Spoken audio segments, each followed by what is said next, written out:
lição terceira, na grande romagem. Então, lá, a carta de Paulo aos Hebreus, capítulo 11, versículo 8, está assim: pela fé, Abraão, sendo chamado, obedeceu, indo para um lugar que havia de receber por herança, e saiu sem saber para onde ia. Então, vamos à dissertação aqui do Emmanuel. Pela fé, o aprendiz do Evangelho é chamado, como Abraão, à sublime herança que lhe é destinada. A conscrição atinge a todos. O grande patriarca hebreu saiu sem saber para onde ia, e nós, por nossa vez, devemos erguer o coração e partir igualmente. Ignoramos as estações de contato na romagem enorme, mas estamos informados de que o nosso objetivo é Cristo Jesus. Quantas vezes seremos constrangidos a pisar sobre espinheiros da calúnia? Quantas vezes transitaremos pelo trilho escabroso da incompreensão? Quantos aguaceiros de lágrimas nos alcançarão o espírito? Quantas nuvens estarão interpostas entre o nosso pensamento e o céu, em largos trechos da senda? Insolúvel a resposta. Importa, contudo, marchar sempre no caminho interior da própria redenção, sem esmorecimento. Hoje é o suor intensivo, amanhã é a responsabilidade, depois é o sofrimento e em seguida é a solidão. Ainda assim, é indispensável seguir sem desânimo.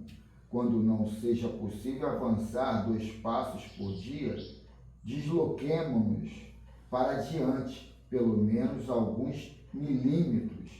Abre-se a vanguarda em horizontes novos de entendimento e bondade, iluminação espiritual e progresso na virtude. Subimos sem repouso pela montanha escarpada, vencendo desertos, superando dificuldades, varando nevoeiros, eliminando obstáculos. Abraão obedeceu, sem saber para onde ia, e encontrou a realização de sua felicidade. Obedeçamos, por nossa vez, consciente de nossa destinação e convictos de que o Senhor nos espera além da nossa cruz, nos cimos resplandecentes da eterna ressurreição. Que assim seja. Seu Fernando, coisa presencial. Deus nosso Pai, Jesus, nosso mestre amado, agradecemos a vós por mais essa oportunidade que vós está nos concedendo, a todos nós que se encontramos aqui presentes nesse lar de caridade. Seja nós espírito reencarnado ou desencarnado, que os nossos pensamentos possam estar unidos ao caminho do bem, ao caminho do amor, da fé e da bondade. Ó Deus, sabemos que temos muito a caminhar, mas uma coisa, nós não podemos desistir da nossa caminhada. Seja qual for o obstáculo que podemos encontrar no dia a dia da nossa jornada. Ó Deus, te pedimos muito pelo nosso planeta Terra, pelas coisas negativas que está acontecendo no nosso planeta. Te pedimos, Deus, perdão a todos aqueles que só pensam em si, não pensam no seu próximo. Mas tenho uma certeza que no futuro o nosso planeta será um planeta de grande evolução. Muito obrigado, que assim seja. Assim seja. Deixa eu dar uma olhadinha aqui se não travou a imagem quando eu botei o controle. Não, travou não. Travou não. Som midiático é fogo, né?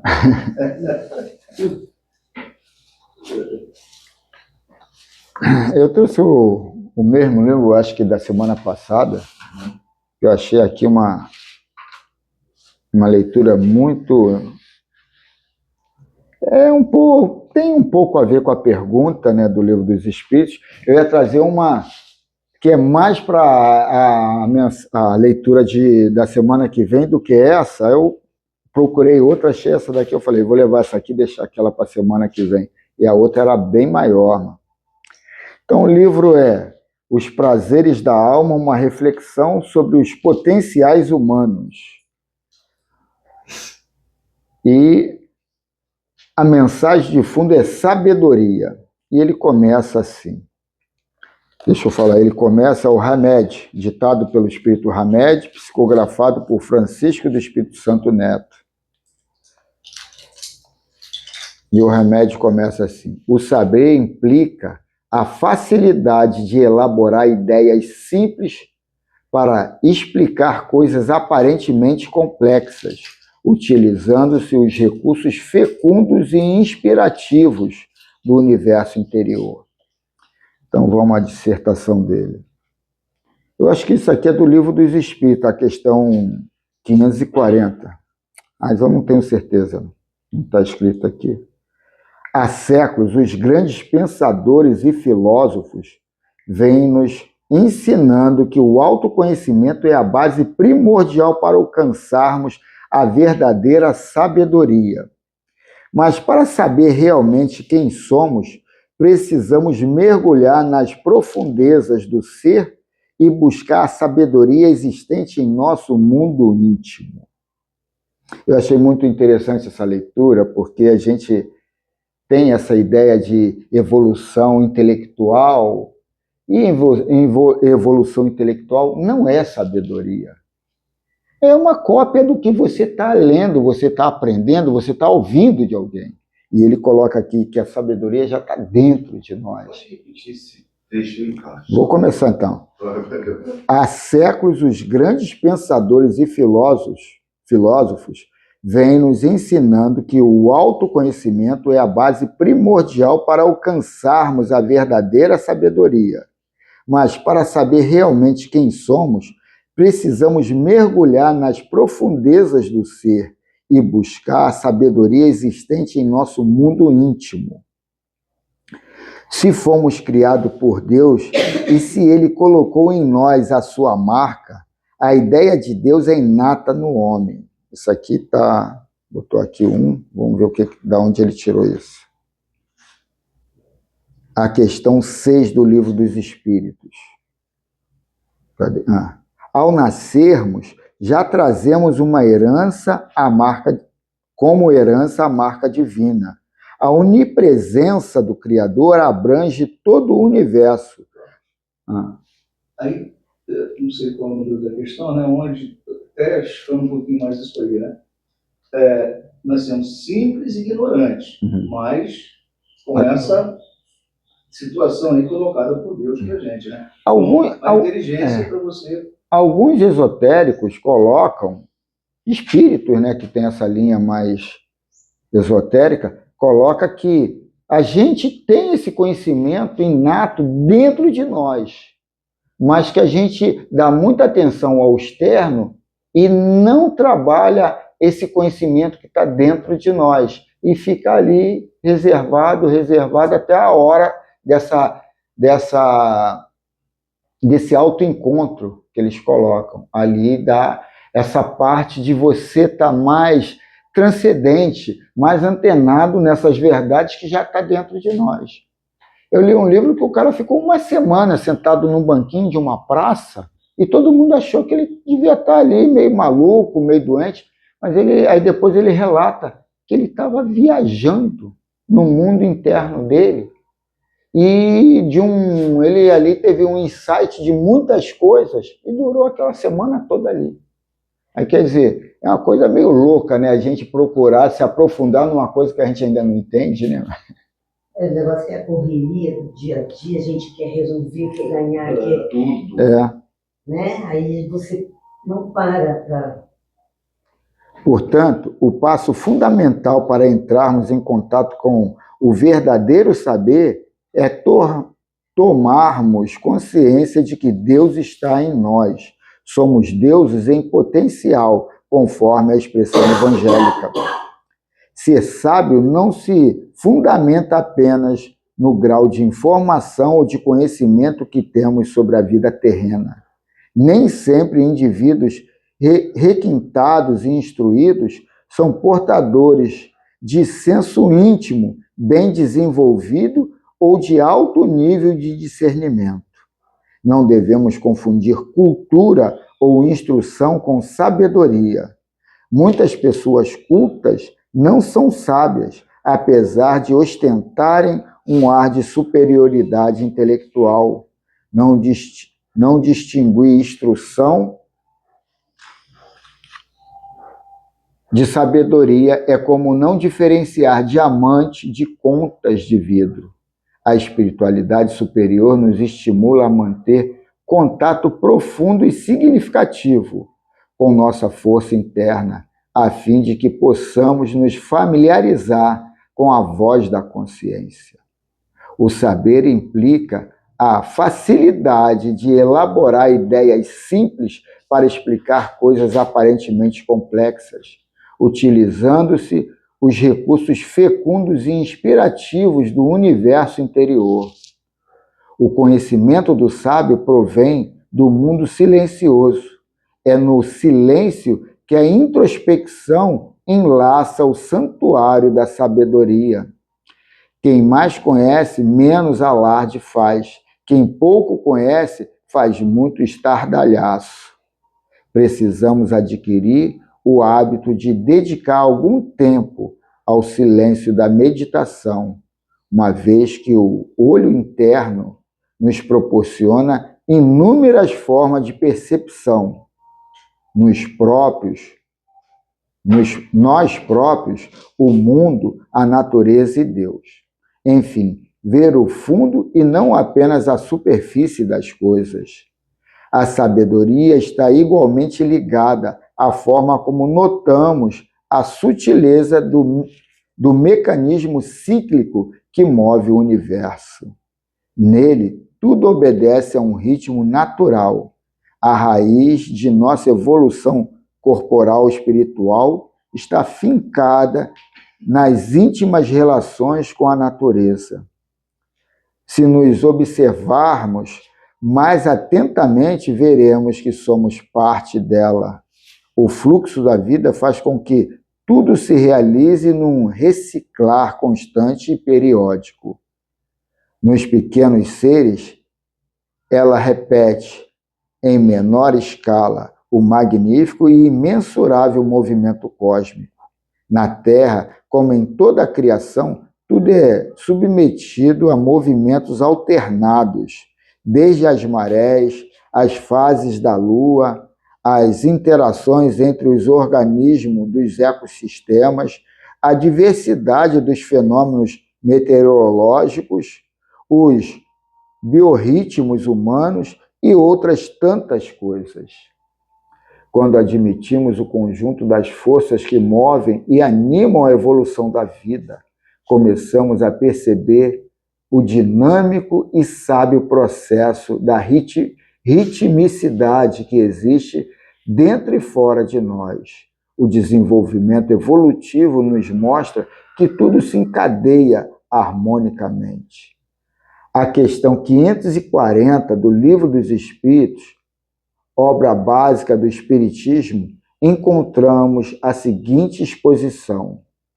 É assim que tudo serve, tudo se coordena na natureza, desde o átomo primitivo até o arcanjo que ele mesmo começou pelo átomo.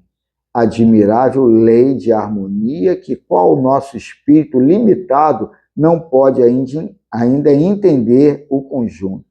No livro que eu vou trazer a leitura a semana que vem, está dizendo: troca esse átomo por monada, ou mônada. Aí você vai entender um pouco a origem da vida física, da vida.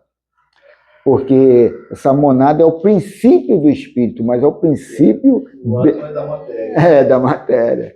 Então aí ele dá essa conotação bem clara para a gente, né, mano? A ação do homem desprovido de sabedoria tende normalmente a modificar, de acordo com seus caprichos ou ponto de vista pessoais, a natureza que o cerca.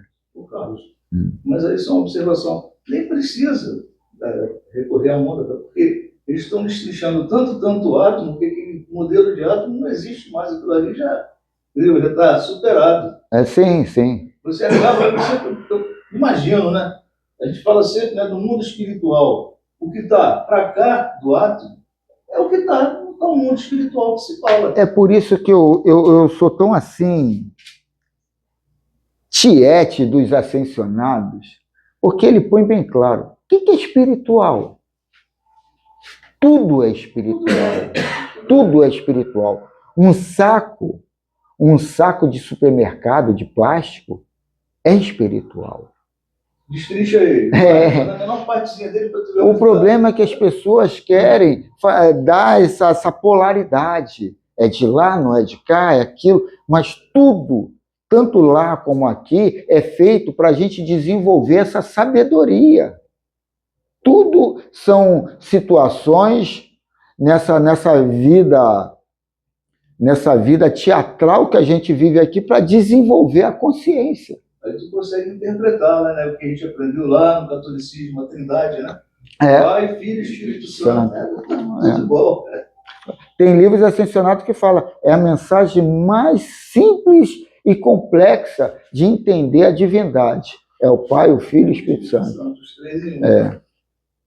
Desse modo, as atitudes deles resultam num desgaste inútil de suas forças físicas e intelectuais e numa agitação desnecessária, sem qualquer possibilidade de atingir a meta pretendida. Ao contrário do homem sábio, que não se opõe à ação da natureza, mas entra em sintonia com ela, realizando e atuando em seu favor. A criatura humana intelectualizada desenvolve-se no sentido horizontal, enquanto a verdadeiramente sábia transcende no sentido vertical.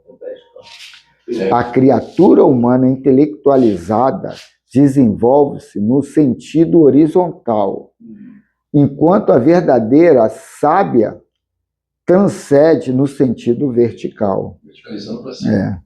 O sábio é aquele que desenvolveu a capacidade sapiencial de comparar, avaliar e ponderar as ideias com a precisão dos cientistas, com a generosidade dos benfeitores, com a sensibilidade dos poetas, com o bom senso dos filósofos, com a naturalidade das crianças e com o desprendimento dos que amam sem condições. Que assim seja.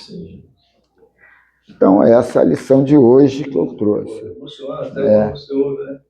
Eu, quando olhei, eu fiquei assim nesse estado, falei: pô, vou levar essa daqui. Aí, não tá? Depois filmando. Tá, vou botar no grupo lá. Ah, não, te mandei, tu não tá no grupo.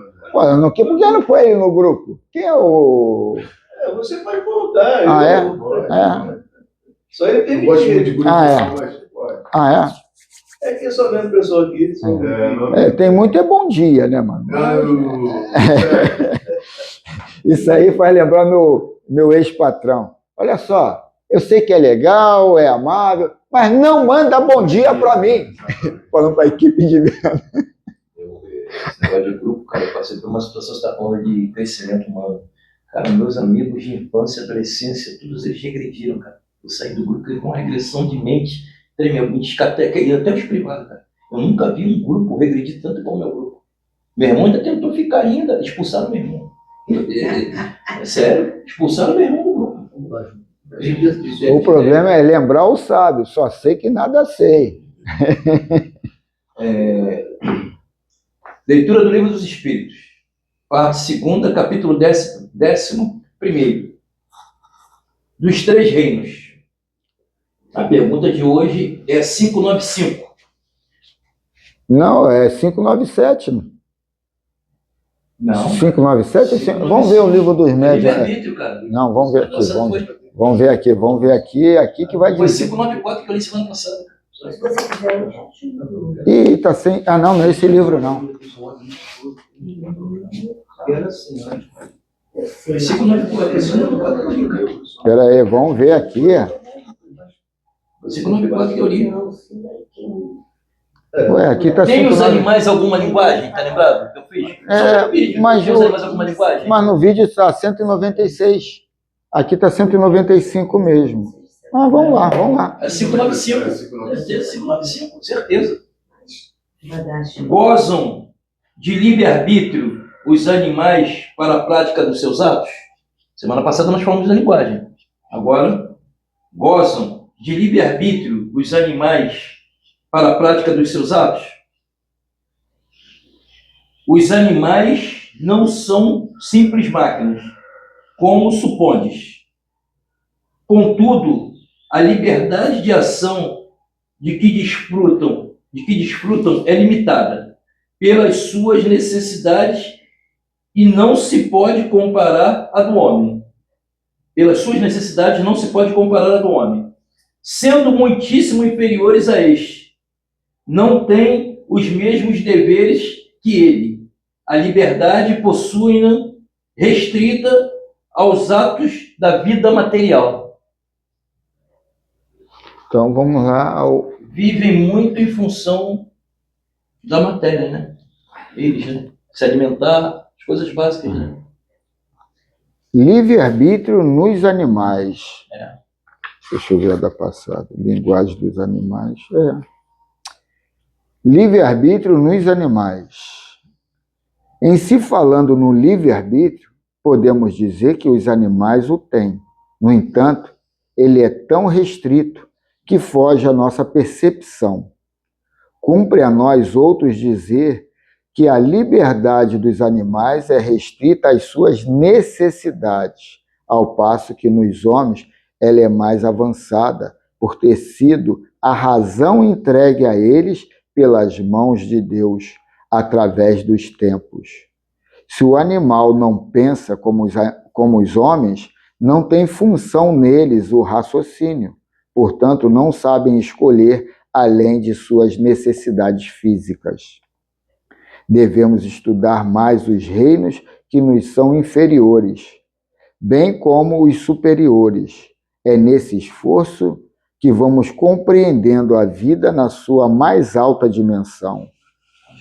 Uma certeza temos: Deus é o planejador de tudo e da vida maior, na qual absorvemos mais vida. Os animais não são simples máquinas automáticas. Eles têm um princípio espiritual que cresce na maturidade através dos séculos e milênios. Como já falamos em mensagens anteriores, os animais, mesmo os mais rudimentares, estão em busca da luz, e nele se encontram guardados os talentos divinos a serem desabrochados, e mais tarde irão gozar das delícias que os anjos estão gozando, fruto do tempo e dos esforços individuais de cada ser. Assim como observadores estudam o organismo humano e ainda não o compreendem suficientemente, muitos outros estudam os organismos dos animais e registram nas suas anotações que existe uma força inteligente que comanda esses organismos, como no dos seres humanos. Esse estudo gostei. É o quê? Ele colocou aí. Não botou não. Deus está em tudo, no comando de todas as coisas.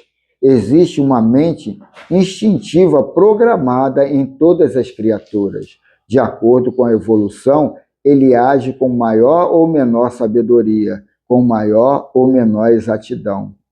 É Deus se mostrando como luz para o entendimento de todos os observadores. Se os animais gozassem de liberdade, o que seria do mundo? A falta de razão neles é um freio por terem o mundo mental que assimila a educação. Somente as almas já preparadas na forja do tempo e do espaço possuem o livre-arbítrio. Mesmo assim, podemos notar o que os homens, ou a maioria deles, fazem da liberdade que possuem. Jesus foi uma bênção de Deus mandada à terra em favor das desenfreadas paixões dos que pensam. O Mestre desceu à carne para ensinar aos faltosos e aos ignorantes a respeitarem as leis de Deus, irradiando-se em todo o mundo.